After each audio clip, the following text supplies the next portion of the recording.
Okay.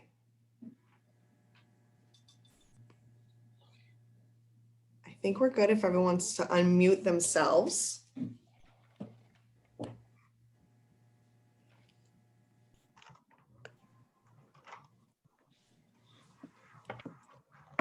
So welcome everybody.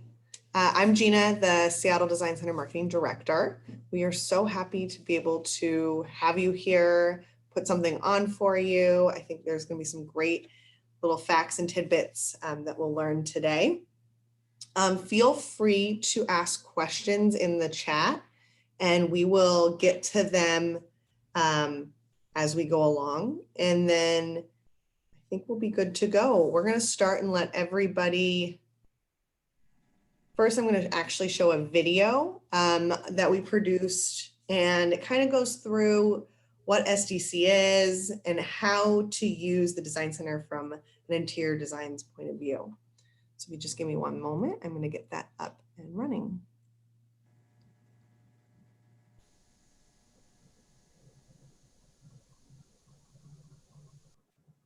You have to enable my screen sharing.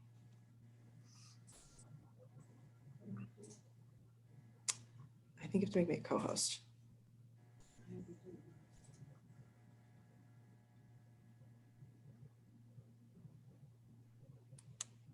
There we go. Okay.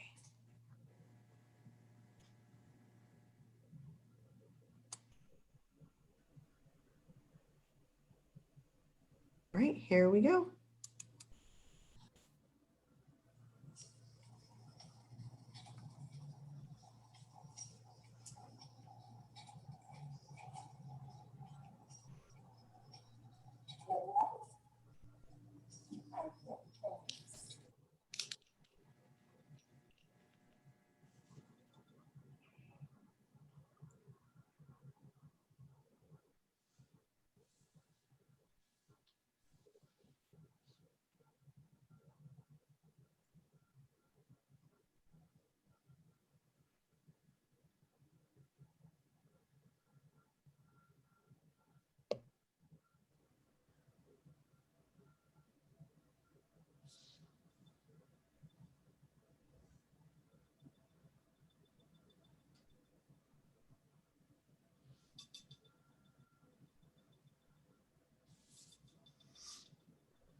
Can't hear it.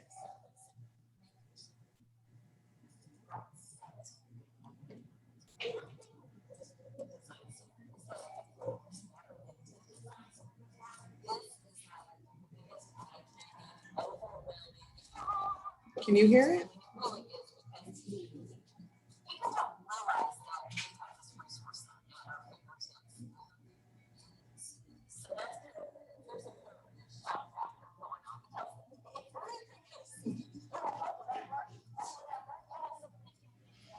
No, we got to stay focused,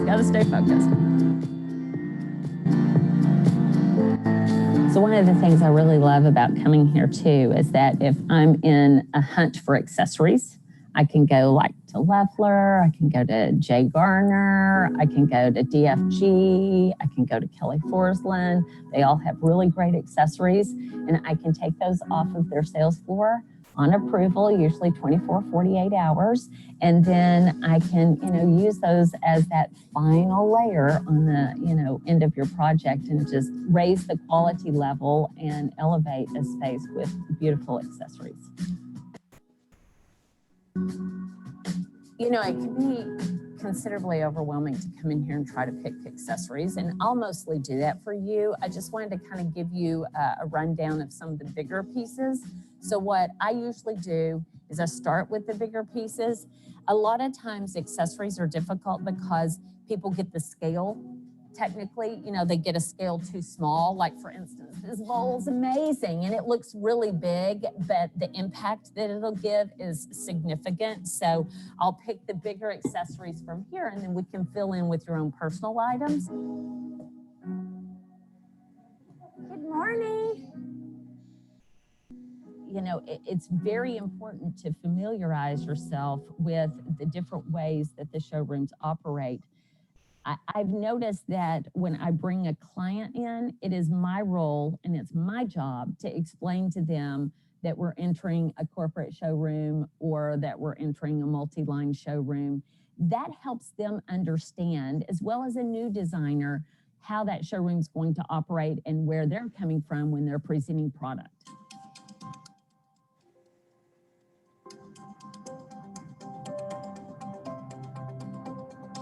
Okay, so we're now entering the Baker showroom, and they are definitely a luxury brand that you probably will recognize because they've been around since what, the late 1800s, so 1890, 130 years. They're pushing the envelope, you know, and I like coming in here so that we can find unique pieces, but they're still so beautifully tailored. So let's go back and look at the bed.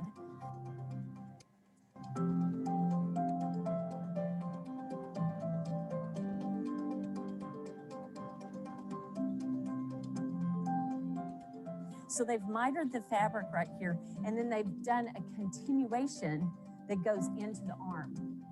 The detailing on that is absolutely stunning. The internet has changed a lot of things, and for the good, the bad, whatever. But as a designer, it is very nice to be able to touch and feel and to be able to have this resource with which to create. It's almost like a studio.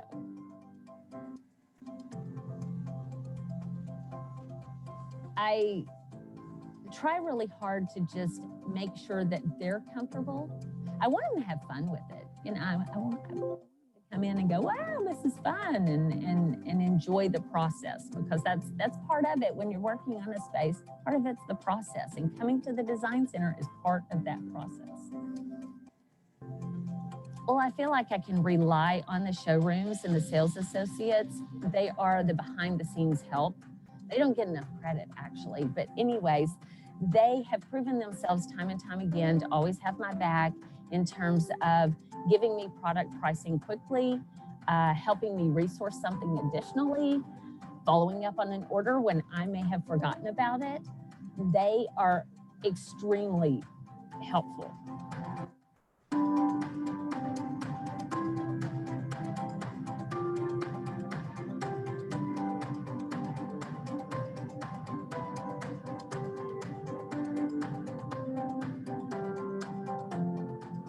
I always source from the design center first. The reason I come here first is because I have the opportunity to be creative here. The design center is filled with a lot of different types of lines that ranges from fabric to furniture to accessories. There are some showrooms where it's corporate. They have retail pricing on all of their fabrics, and their operation is completely different as a corporate showroom. You will find different sales associates that specialize in different facets of the showrooms. And then you're going to have the showrooms that are privately owned, and they may not have as many lines, or they may just focus on a particular sector of the industry.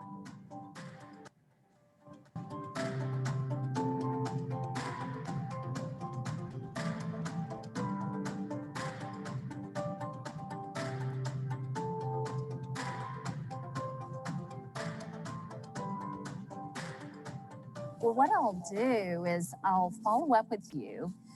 All of the tear sheets and all of the pricing and everything that I need to get to you from all the selections that we made today, I'll follow up with you on. I'll get you all that information.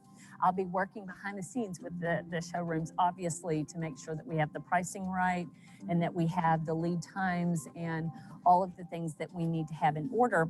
If you're having any questions about anything that you saw here today or otherwise, We can always come back. You can always email me or phone me. And you know, the other thing, don't forget, if you love today and you're very design curious and you're very interested in what's happening in the building, what's happening in design, don't forget, just go to the website, sign up, you'll be on the newsletter, and then you'll get to see all the things that I was pointing out and talking about today that you're like, oh, I wish I'd have been around for. And I'll just plan to see you next week. Right. Okay, thank you.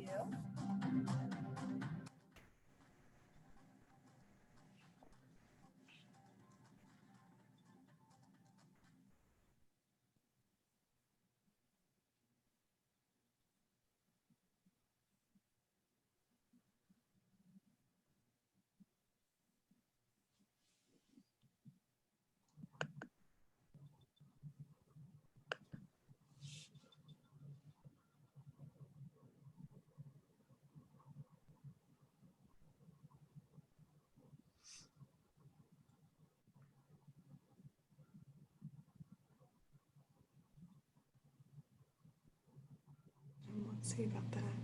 How about now? We good now? Okay. Sorry about the early technical difficulties. That's what you get for going live. If you missed the beginning of the video due to sound or anything, you can go to our website and go to our YouTube page. And on there, the full video is there, and so you can watch it yourself. Anyway, all right. So I'm going to lend over, and I would love for our panelists to introduce themselves. Say your name, what inspired you to get into the industry, and we'll keep it short, maybe about 1 minute each. So JD, if you want to start off. Sure. I'm JD Nesbitt. I am the regional design director for Valformat, which is a German cabinet line. The thing that inspired me to join this industry was really the opportunity to work with clients and create what ultimately ends up being backdrops for their lives. That was probably my biggest inspiration.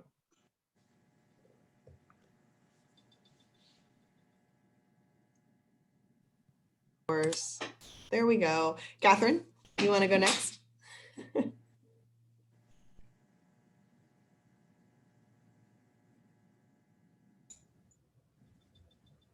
Okay, can you hear me now?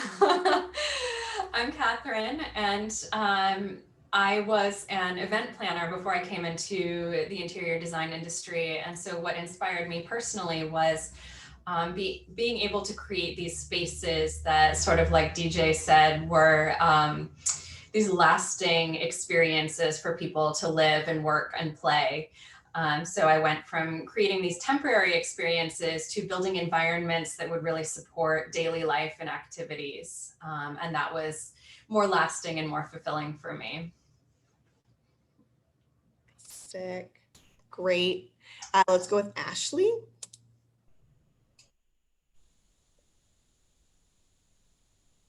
Am I unmuted? Yeah, you're good. Hi. For me, it was more so being able to let my clients tell the stories of who they are through the fabrics of, I guess, their lives. That's an actual quote, but it's actually true. I mean, being able to give them the opportunity to express who they are to their friends, their family, just by walking in the door of their homes or of their office space or whatever. We're curating and show, you know, the beauty of them and what they represent and the things that fulfill them and make them happy. Great. And last but not least, we have Harrison. Hey, Gina. I'm Harrison. I'm the territory manager for Holland and Share in the Pacific Northwest. I went to school for design, so I think I got started in terms of being interested in the industry very young. But I went to Parsons and I studied design strategy, and I worked for an interior designer while I was in school and afterwards, and I realized that that wasn't so much the part of the industry that I wanted to be in. So I moved over to Holland and Sherry and to work for a company that manufactures. We predominantly are known for our textiles and have been around since 1836. And we just opened our showroom here in the Pacific Northwest, which is our 18th showroom, I believe, last Monday. So Congratulations, by the way. Thank you. Yeah. So now that you all got a little taste of our panelists, we're going to dive into some questions that were previously sent in. And if anything comes up, I will open up the Q&A at the end as well. So JD, this was geared towards you. Are design centers intimidating? And how can a new designer feel more comfortable using them as a resource? I think that design centers can certainly be intimidating for new designers and for students. There's a wealth of information that's available. There's lots of different showrooms, lots of products within those showrooms. And I think going into it, it feels like you have to know all of the stuff. And really, I think the thing that will help them is that, design centers are resources. And it's not just a resource for product, but it's also a resource for continuing education and for knowledge. So the folks that are in these showrooms become extensions of your design team. And so with that, you can use them you can work with them so that they can help you use their knowledge to expand your knowledge to better help your clients. Great. Did anyone else want to chime in on that question? No, good. Okay, we'll move to the next one. Harrison is actually kind of geared towards you. What is the best way to familiarize yourself with SDC or Design Center? Is there a map, description at Design Centers with the lines listed? What would you recommend new designers do to familiarize themselves with the centers? Yeah, so like I said, I'm new to the SDC, but I know that there is on the website, everybody, all the showrooms have their own websites within the SDC's website. So you can go there and find out what lines they represent. And most design centers, I believe, function the same way. Sometimes they have at the front desk a map or a guide as well that's printed that you can pick up, or ask the front desk person if you're looking for something specific, for some recommendations. But I think, ultimately, I know my first job at an interior design firm was to be a shopper, which is a lot of how people sort of get in out of school or during school into design. And, it really is something where you just want to go and explore on your own, I think, as well. Going into every showroom, and I do this in my own showroom, after I finished it, and even some of the stuff that I've been selling for years, I, intentionally went and sat in every piece and was like, how, do I feel in this piece? How does this piece make me feel? How does this fabric feel? Because I think you really have to familiarize yourself with everything. It doesn't mean you have to know the seat depth or whatever of every single thing you're going to show your client, but doing your homework, going ahead. I can speak, and I was at Holland & Sherry in New York, which is one of the busiest showrooms in the New York Design Center. And we always loved having young people and junior designers and people who are just getting started to come in, because it gives us the opportunity to, tell them the story of the product. But I would just say, and it ties into the first question about intimidation. Most of the time, if we can, we want to have you in our showrooms. It does us a service for you to be here. Not only does it brighten our day because we get to take a break from all of the behind the scenes work that we're doing, but it also lets us educate you and share with you the lines that we sell, which for me personally, I'm pretty passionate about every single product that we have on the floor. So I think, yes, there are guides and tools and maps and line lists, etc. But especially for a design center the size of the SDC, a day or two just to go and make yourself comfortable and explore is also just a really good way to get to know Great. That's awesome. Anyone want to chime in or have something to add to that? Okay, the next question kind of builds off of that. And this is for Catherine. How do you form the initial relationships, a place to start with showrooms at the design center? Yeah, I'd say just going into the showroom and meeting the folks that are working on the floor. You know, like Harrison was saying, most of the time they're really happy to see you, and they're, you know, you're very welcome to come in to ask questions, to learn about the products. And I sort of started building relationships with showrooms on a project by project basis. So for me, it was first of all, coming in as a design assistant when I was very young in my career. I actually finished design school. I was working in the industry, but I finished design school during the last recession. So coming out of school, I was ready for a full-time job and there just weren't any. So I sold myself as a freelance design assistant.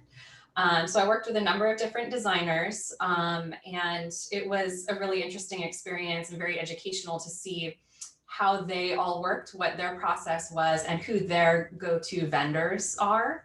And that is a secret of the trade, is to find your go-to vendors and build relationships with them, because they become your team, especially if you are working freelance, going solo like I am now.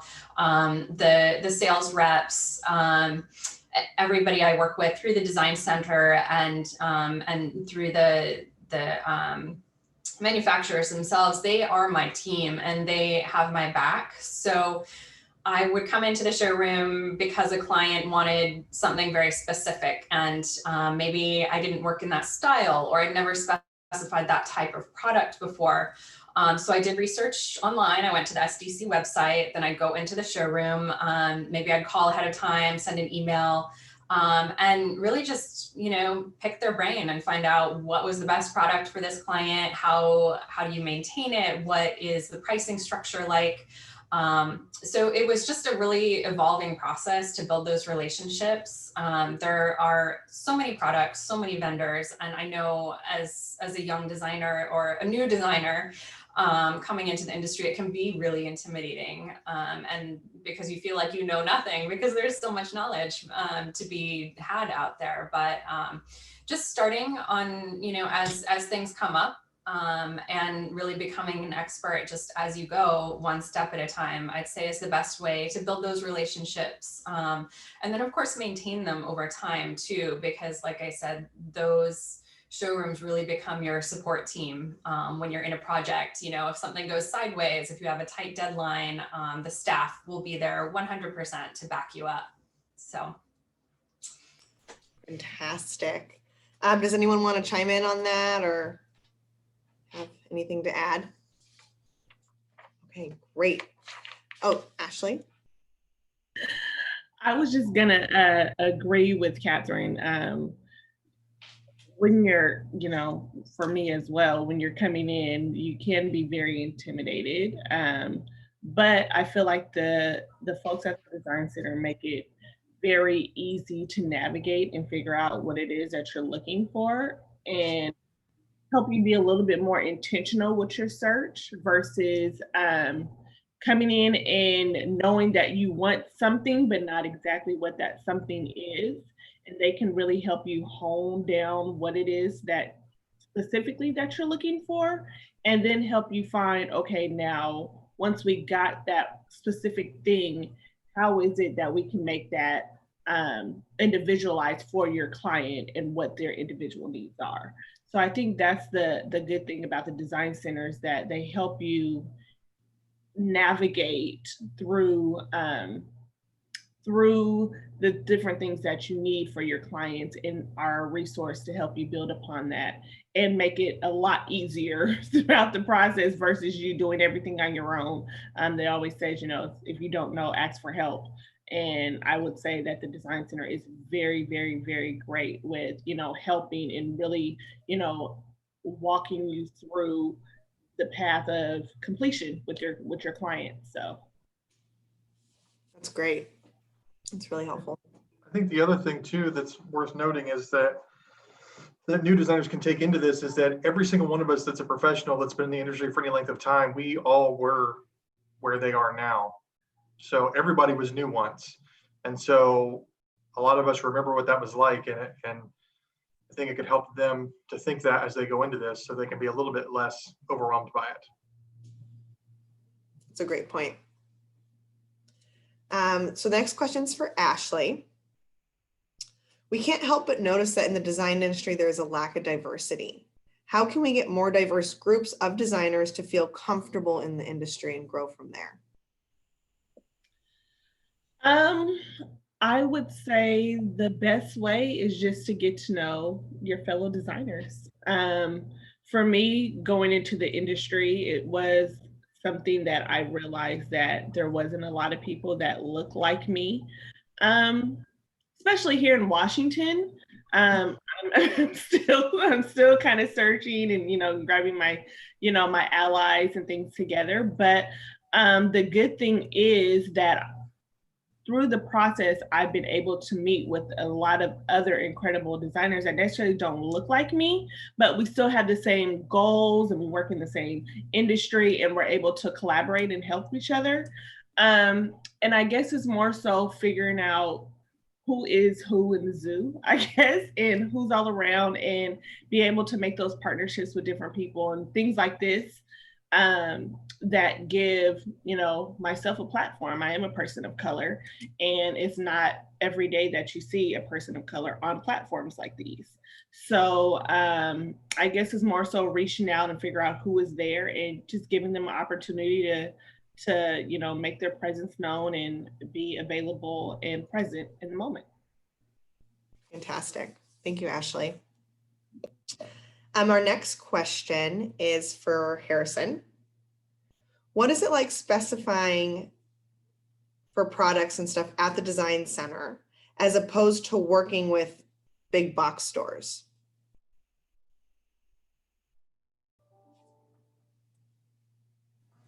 All right. First of all, just to add to what Ashley was saying, Yeah. I do want to, and I know that this is geared more towards students, so I do want to note that Holland and Sherry has a diversity in design scholarship.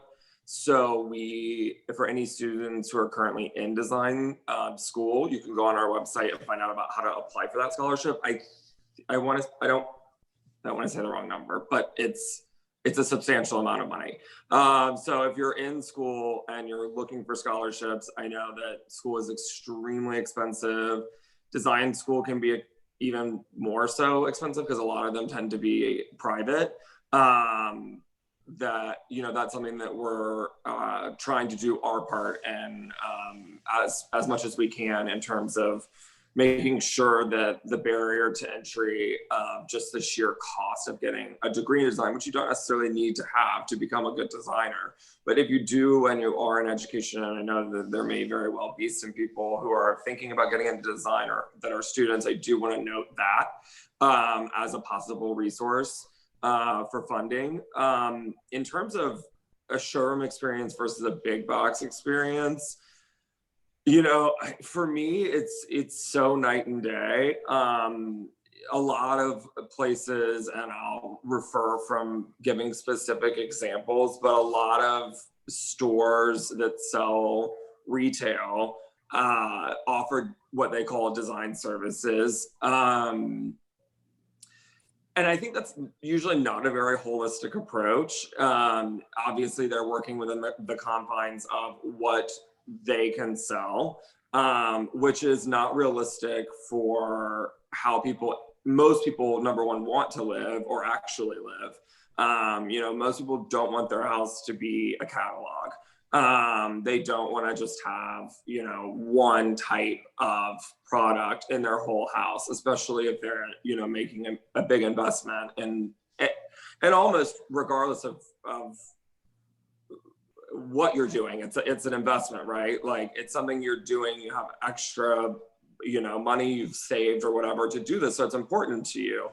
And doing it with a designer and via a design center, you're going to get so much more expertise. But I also, like in my showroom alone, I want to say we have 22 lines. So we're not married to just looking at one type of aesthetic or one type of fabrication. We can look at many different types.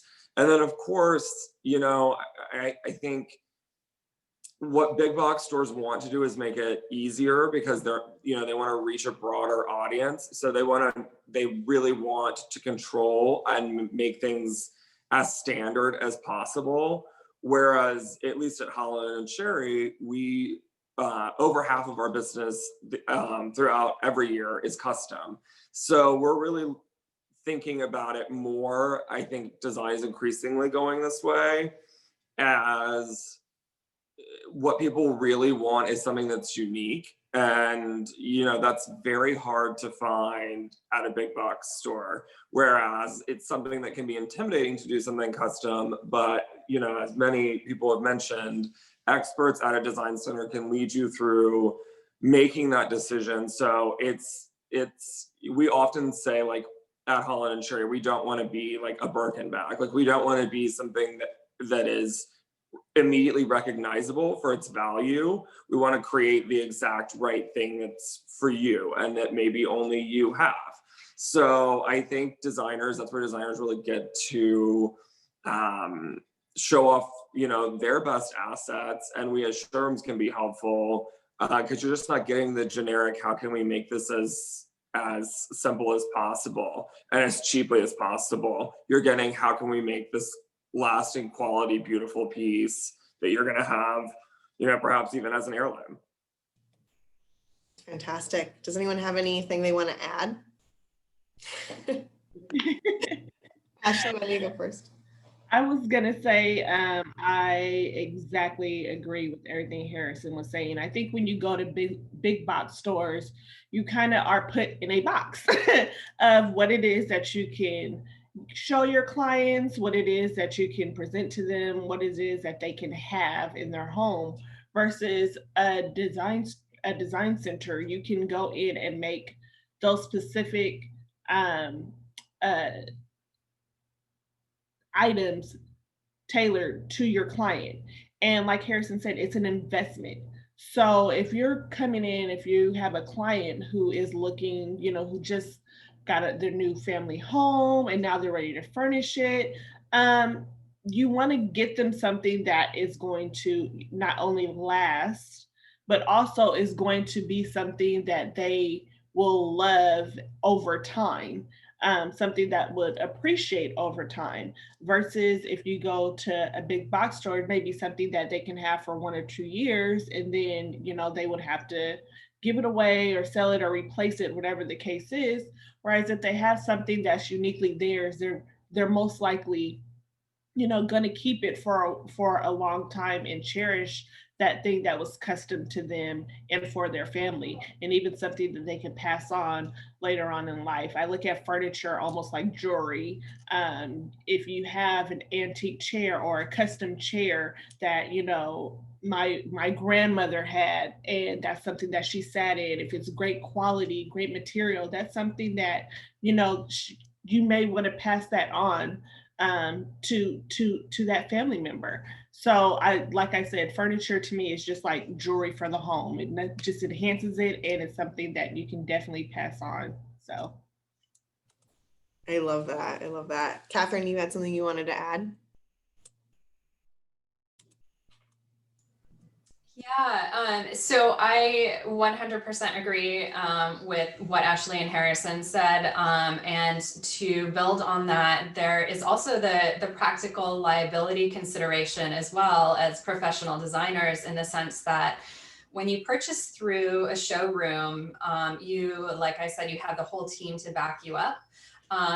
Not only are the products higher quality, but if something goes wrong, 100% of the time, I've had the showroom fix it, repair it, replace it, somehow make it better. As opposed to when I have purchased from big box stores for clients, 100% of the time when something has broken, you are on hold with customer service. You may or may not be able to get a refund. It may be discontinued or out of stock because it's fast fashion. And so things are changing so quickly that that chair you ordered might not be available, 3 months later when it's installed, and all of a sudden it's defective and you have to find a replacement. So, as designers, it's up to us to provide the highest level of service to our clients. We're not just furnishing their home, we're providing them with this soup to nuts, fully catered experience, start to finish. So they're expecting that level of luxury service in addition to high quality products. So when something goes wrong with something you purchase from a big box store, you may just end up eating the cost of it, versus the way pricing works when you're purchasing wholesale and reselling it. If, worst case scenario, the client emotionally has a strong reaction to the product, they don't like it, hopefully you've been smart in your business and you've marked it up so that financially you're not taking as big of a hit if you do have to just simply flat out replace something. So from a business standpoint, it makes so much more sense, and you will have significantly fewer headaches if you purchase through a showroom, purchase wholesale, and mark products up accordingly. It's a significantly better experience for you, and it allows you to provide that luxury experience for the client too. Fantastic. That's a great point. Next question is for Ashley. As a newer designer on the scene, what is something that you wish you knew when you started that you know now? That the Seattle Design Center existed. Yeah, it was one of those things. I was starting off, and I wasn't aware of the impact that you get from showrooms and the help that you get from showrooms, and being able to, visit and actually look and, create those relationships with those showrooms. And it's, we say that as it helps the client, that we're able to provide a service for the client, but being able to shop showrooms is actually helping us a lot as designers to be able to be as knowledgeable as we can to relate that to our clients. And the things that we might not necessarily know full in detail, that's what the design centers experts are there for. They'll help you, explain how, this couch is going to, look in your home, or help explain why this fabric is better than this other fabric. And it's almost like a backup for you as a designer. Because sometimes I would say that, sometimes your clients are like, I don't know. And I don't know about anybody else, but I've had those clients who are just a little bit difficult. And, it's like, I don't think that's going to work. I don't know. I don't think it's going to work. And it's always great when you have another person come in and say, yeah, I don't think it's going to work. I think maybe you should go with your designer. This is a better option for you. So it's almost like a backup to help you relate that to your client, and also for them to actually see for themselves, get in to touch the fabric, look at the fabric, see it, or just decor, whatever the case is. It's just an added bonus to your service. So fantastic. That's great. And we have a few more pre-sent in questions that I want to get through, and then I want to make sure we have enough time for the Q&A. So quickly, Catherine, I loved this question. What was a mistake that you made as a new designer that you learned from?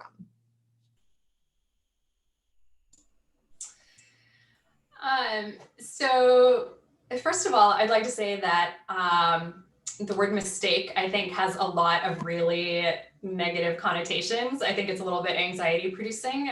So I think, when we're starting out in the industry, sometimes we're faced with decisions we have to make, challenges we face that we may not necessarily have the tools and resources to adequately address. And so sometimes we choose wisely, sometimes we don't, but it's all an opportunity to learn. And there will be plenty of opportunities to learn as you start out in your career. And so for me, this isn't really design center specific, but I can definitely tie it back into that in the sense that I started out in the industry and I didn't really know which direction to go. So I floundered a little bit. There are so many different opportunities. You don't necessarily have to go to design school and then become a designer. You can work in a showroom, you know, you can be a product rep. Or even if you are a designer, you know, are you a residential designer? Are you a residential kitchen and bath designer? Are you a commercial designer? Do you, you know, work for a procurement agency where all you're doing is specifying furniture? So for me coming into the industry, especially as a career changer, I feel like there were so many opportunities out there that I just wasn't aware of, like design centers. I barely knew that the design center existed when I was in school because my program was largely focused on commercial design. And then as far as figuring out which direction I wanted to take, there are some really great resources out there, like design associations that you can join. And I've been a part of a number of them over the years, but really taking advantage of those industry opportunities to learn about what's out there and also really get to know yourself, so that you find yourself in positions where your skills, your innate skills, and then also the skills you learn in school are really valued by the firm you work at. I think coming out of school, sometimes we have these preconceived notions of who and what we need to be as a designer in order to succeed, when really the design world is your oyster, so really taking the time to figure out who you are, and where your place in the industry is will allow you to succeed, and succeed more quickly as well, versus sort of bouncing around and floundering, which I did for a little bit, partly because of the down economy, which I mentioned earlier. So coming back full circle, spending time in the design center, getting to know the different product lines, going to networking events, whether it's at the design center or with an organization. I'm part of NWSID now. I've also been part of IIDA and briefly in the hospitality industry as well. So really finding your place, finding your mentors, and seeking guidance at every corner, because even though the industry can seem really intimidating at times, there are so many people out there that are going to be willing to offer advice and guidance. So don't be afraid to ask questions. That's great. I'm going to open up the Q&A now because we have about 10 minutes left. So I did have a question come in from Sonali, and they wanted to know more about the freelance design assistant position, Catherine, that you actually held, and if you'd be able to share your contact or email ID. Sure. So because this was a freelance position, this was entirely self-driven. And it started out where I was out at networking events across different sectors of the design industry. And I started meeting people that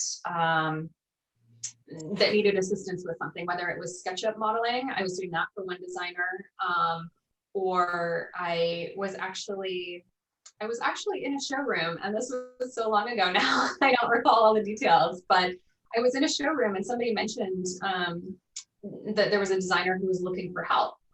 And so I left my contact information, and they reached out to this designer, and I worked with him, largely running samples back and forth and that type of thing. So unfortunately, I can't give you a specific contact, but if you would like to reach out to me directly, either through NWSID, where I'm active in setting up a mentorship and internship program with the organization, or if you'd like to reach out to me personally, I'm more than happy to have a virtual coffee and share more about that. Because I see, as we're in this recession right now, potentially, doing some freelance work could be a good opportunity for new designers. Great. Yeah, If it's okay with you, Gina, I would just add on a little bit to that. yeah, please. I think a lot of really good things have been said.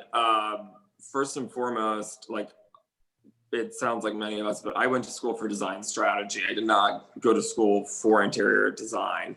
So there's lots of different ways to become involved. And I think a lot of what has been said is, you know, I think a lot of people really want to go out on their own right away. Perhaps your parents have a friend or somebody you know, and that's how you get this project and you're going to build your business.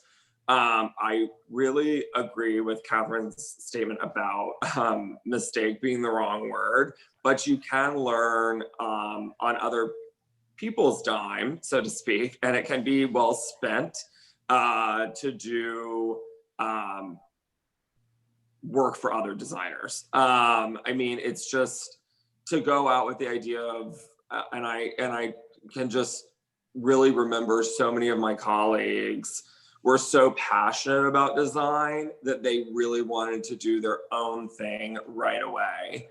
And you will see time and time again, and I can speak, you know, specifically from the showroom side, many of our biggest clients in New York had studied under, you know, there was a whole class of them, like David Kleinberg, Bunny Williams. There's so many of them. I can't think of all their names, but, you know, they all came out of the same firm. You know, they were all there at Parrish Hadley before, and they just, there's so much value to just taking a few years to learn from somebody else if you can, and if you can afford to. And because then you learn by doing, and it's an industry, even I'm the person who works with me in my showroom, one of the salespeople that we hired, has a background in teaching. And it's so interesting because there's so much that you learn over, I've only been doing this 10 years, but that you just wish you could just tell somebody else. But hiring a designer, number one, is a really smart move for end users because it's going to save you money. Somehow, some way, you are going to save money. But it's also something that I tell Keenan, who works with me, you're always going to be learning. You know, there's always going to be a new product. There's always going to be a better product. And to Ashley's point, like I can say for myself as a salesperson, I mean, I've had people try to specify ridiculously expensive fabrics that would be great for me to get the commission on, where I'm like, no, this does not make sense for your lifestyle. This cannot go on a den sofa with kids and dogs. It's not meant for that. It's not about whether you can afford it or whether or not it's a great commission for me. It's going to be a headache down the road because you've specified the wrong thing as it is, as that's what I told my client, which is the designer. So I just wanted to add in that there's a lot of things to, but you have to, you know, start with why, and you've got to ask questions, and you've got to just be willing to realize and sort of take the trust fall that people are going to help you.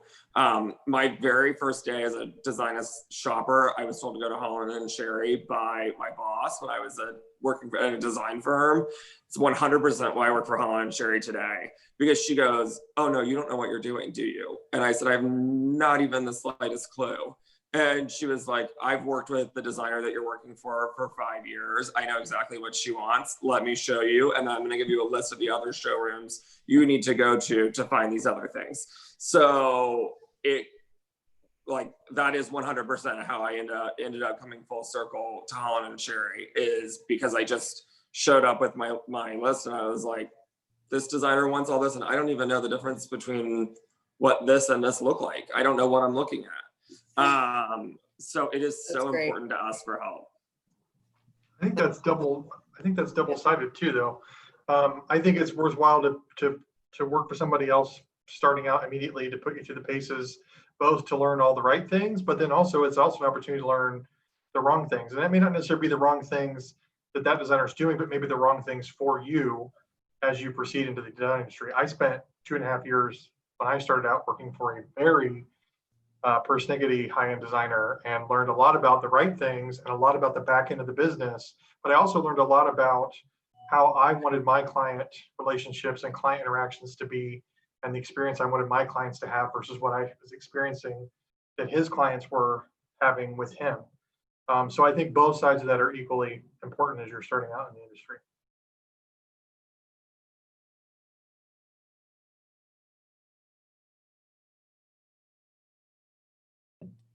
There we go. We have just a few more minutes. Does anybody have anything they want to add, or some words of wisdom, or anything? Last words? I would just say I would agree with everyone. I feel like in this industry, you sometimes feel like you're alone, especially as a designer, because a lot of pressure is put on you as a designer, especially with your clients and things like that. And it's very, it could be very overwhelming, especially as a new designer, because of course you're wanting to make sure that you do everything right and your clients are 100% satisfied and they are in love with their spaces, and you know they are happy with what you've created. But at the same time, I think it's important for you to, you know, meet other designers, figure out what they're doing, figure out what works for them, what systems are they using, what showrooms have they gone to, what relationships have they built, ask them to share their contacts with you, different things that to help you not feel so much in a bubble all alone, like you have no help. Networking is great, as Catherine mentioned earlier, joining a networking team or a design team, or that's something that can help you build your camaraderie. And there could be times where you may have a challenging project, and it's those networks and those people that you build relationships with who can help you. This is what I'm going through. This is what my client needs. I can't seem to find it. Have you come across this? Do you know who I can find? Do you have a resource for this? And I think that will help you go a long way in this industry and in your career. That's absolutely great, Ashley. I want to thank everybody so much for their time and energy today. Feel free, if you have any more questions, you can definitely email me, gina@greenbridgemgmt.com. And I know the other designers here, if they feel, they can put their email in the chat and you can reach out to them. They are a wealth of knowledge. And feel free, this is launching our design week here. If you go to our website at our events page, you will see our whole list of programming for today through Thursday. And there is some great presentation webinars, our keynote speakers on Wednesday, and she is absolutely fabulous, which will help you on the business side of things. Again, the Design Center is here for you. You are not alone, like Ashley said, and good luck and work hard. And thank you all for attending, and have a great day.